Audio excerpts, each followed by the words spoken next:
Bom dia e a paz do Senhor, querido irmão, a paz do Senhor, querida irmã. Trago-vos uma palavra de fé, ânimo, vigor e esperança para esta manhã, que encontra-se registrada no livro de Deuteronômio, capítulo 32, versículos 9, 10, 11 e 12, que nos dizem o seguinte: a santa e gloriosa palavra do Senhor. Porque a porção do Senhor é o seu povo, Jacó é a parte da sua herança. Achou-o numa terra deserta e num ermo solitário, povoado de uivos. Rodeou-o e cuidou dele, guardou-o como a menina dos seus olhos. Como a águia desperta a sua ninhada e voeja sobre os seus filhotes, estende as suas asas e tomando-os, os leva sobre elas. Assim só o Senhor o guiou, e não havia com ele Deus estranho. Amados e amadas em Cristo Jesus, estes versículos que lemos compõem o cântico de Moisés. Moisés aqui encontrava-se já com 120 anos de idade. Moisés aqui encontrava-se já no final da sua vida, no final do seu ministério. Alguns pregadores costumam e alguns teólogos costumam dividir a vida de Moisés em 3 fases de 40 anos. A primeira fase de 40 anos, quando ele passou no palácio de Faraó. A segunda fase de 40 anos, quando ele passou no deserto de Midian com seu sogro Jetro e com sua esposa, cuidando das ovelhas ali do seu sogro e sendo preparado por Deus para liderar o seu povo no deserto por 40 anos, que foi a terceira fase da vida de Moisés. Moisés aqui no final da sua vida, ele vai entoar esse cântico ao Senhor, amados e amadas em Cristo Jesus. O interessante é que Moisés está no deserto. Deserto, lembramos logo de lutas, de provações, lembramos logo de tribulações. E a palavra do Senhor vai nos afirmar e dizer: quem está alegre canta e quem está triste ora. Olha, jamais acredito que um deserto, uma luta, uma provação vai trazer alegria para aquele que a enfrenta, para aquele que passa por esta luta e provação. Geralmente a luta, a provação e o deserto traz tristeza, traz amargura, mas aqui Moisés vai entoar cânticos e vai escrever o capítulo 32 de Deuteronômio como cântico que ele entoou ao Senhor.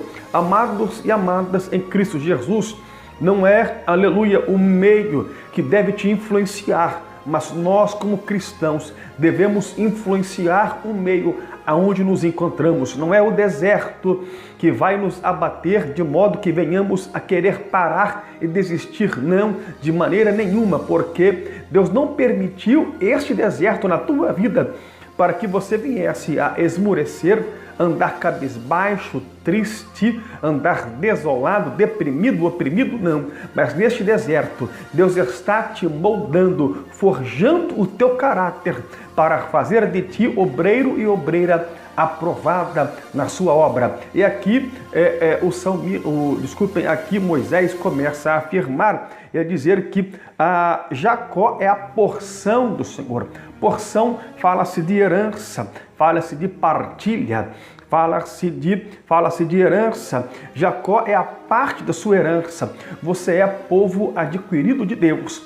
Nós somos, eu e você, nós somos o Israel de Deus. Aleluia! Somos povo escolhido para irmos e darmos fruto. Deus não te escolheu para os infortúnios desta vida. Deus não te escolheu para viver desolado, amuado no canto. Deus não te escolheu para ser derrotado e perdedor. As lutas fazem parte da nossa vida, mas Deus, Ele quer que extraiamos, tiremos lições de vida no meio das lutas, para que possamos viver sóbria, justa e sabiamente nesta vida aqui, para recebermos de Deus uma vida nova no porvir. Amados e amadas em Cristo Jesus, Paulo vai afirmar e vai dizer em Romanos, capítulo 5, versículos 3 e 4, porque a tribulação, ou o deserto, ou as lutas, ou as provações produzem em nós três coisas: paciência, experiência e esperança. E nós que somos herança do Senhor, nós que somos Israel, Jacó, a porção de Deus, Deus tem o melhor para a nossa vida. Ele quer te dar paciência, porque quem come apressado, come cru, tudo é no tempo dele. Eclesiastes capítulo 8, versículo 6, Salomão vai dizer que para todo propósito há tempo e modo, o tempo é dele, o modo de agir e operar é dele, e apenas no deserto que entendemos e compreendemos isso aí. Paciência, experiência, é no deserto que Deus forja, volto a repetir, o teu caráter e te molda conforme a vontade dele. E depois a esperança de muitos é a última que morre. A tua, a minha, a nossa, não pode morrer jamais. Enquanto houver fôlego de vida, ainda há esperança para mim e também para você. Jó acreditava que nem a morte podia roubar a sua esperança, firmada, fundamentada e fundada em Deus. Ele vai afirmar, capítulo 13, versículo 15, ainda que Deus me mate, nele eu esperarei, contudo os meus caminhos defenderei diante dele. E aqui vai dizer e afirmar Moisés: achou-o numa terra deserta, amados e amadas em Cristo Jesus. Antes de conhecermos a Jesus, não havia nada em nós que nos atraísse a Ele. Estávamos no lamaçal do pecado, mas Ele nos encontrou, nos salvou, nos remiu com teu precioso sangue e hoje somos nação santa, povo santo eleito, sacerdócio real, aleluia. Somos, aleluia, povo escolhido do Senhor, para que possamos dar frutos e sermos abençoados por Ele. Rodeou-o e cuidou dele. Deus cuida de você.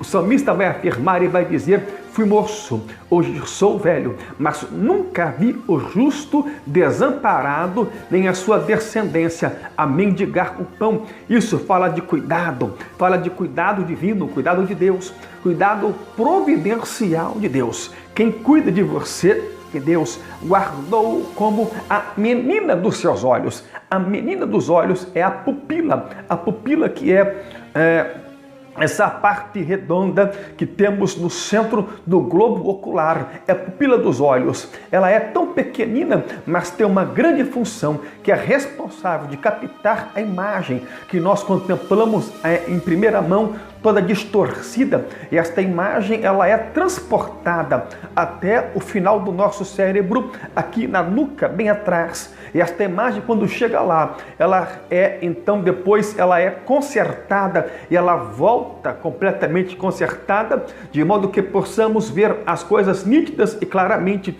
Mas a imagem, primeiramente, ela é captada pela pupila dos nossos olhos. A pupila, apesar de ser pequena, mas tem uma grande importância. Você, apesar de ser pequeno perante Deus, mas grande importância e valor você tem para o nosso Deus, porque Ele exalta justamente os pequeninos, os pequenos dele, o bichinho de Jacó, povo escolhido que Ele exalta, aleluia. Os humilhados serão por Ele exaltados. Deus tem exaltação para a sua vida, Ele te guarda porque você é especial e precioso para Ele. E aqui vai afirmar: como a águia desperta a sua ninhada e voeja sobre os seus filhotes e estende as suas asas e tomando-os leva sobre elas. Amados e amadas em Cristo Jesus, para concluir e terminar esta breve prédica e palavra de fé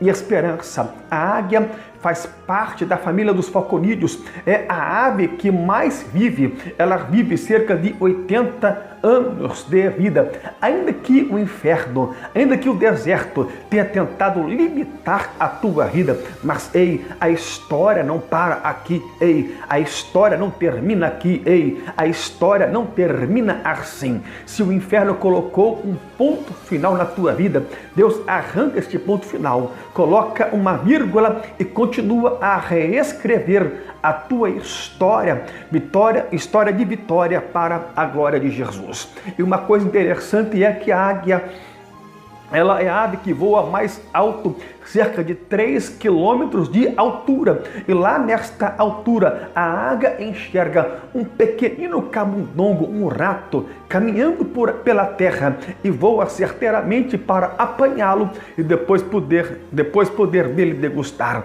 Deus está trocando a tua visão raquítica, anêmica, frívola, apática e limitada por uma visão, aleluia, ilimitada, aonde muitos enxergam deserto. Deus fará você, a partir de agora, enxergar vitória para a glória de Jesus. E a águia, quando ela está para ensinar os seus filhotes a voar, ela os leva a um alto penhasco, aonde ela habita e mora, nos altos penhascos, e ela empurra os seus filhotes do penhasco, e eles caem em queda livre. Se os filhotes pudessem pensariam certeza absoluta: nossa mãe nos abandonou, empurrou-nos pelo penhasco, não há sinal dela, não conseguimos enxergá-la, então certeiramente, com certeza nossa mãe nos abandonou. Quantas vezes pensamos assim, que em meio ao deserto, em meio à luta, em meio à provação,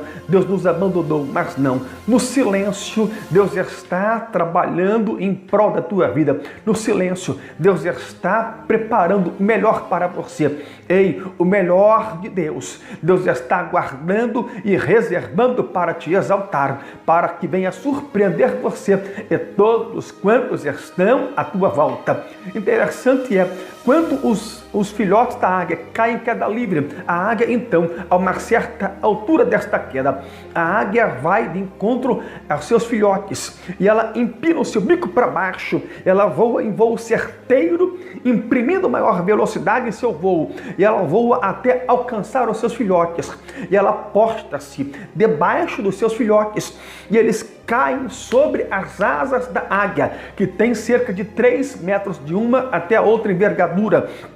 Cai sobre as suas asas, sobre as suas costas, e ela os leva seguro até de volta à rocha. Amados e amadas em Cristo Jesus, ei, o deserto não vai nos fazer morrer, não vamos cair de um padrão de luta espiritual, não. Deus está te guardando, protegendo, te amparando e te sustentando. Fica tranquilo, a tua história não termina assim. Deus está preparando o melhor para a tua vida. Tem uma semana de bênção, de paz. Um dia abençoado em Cristo Jesus é o nosso desejo para você, em nome de Jesus.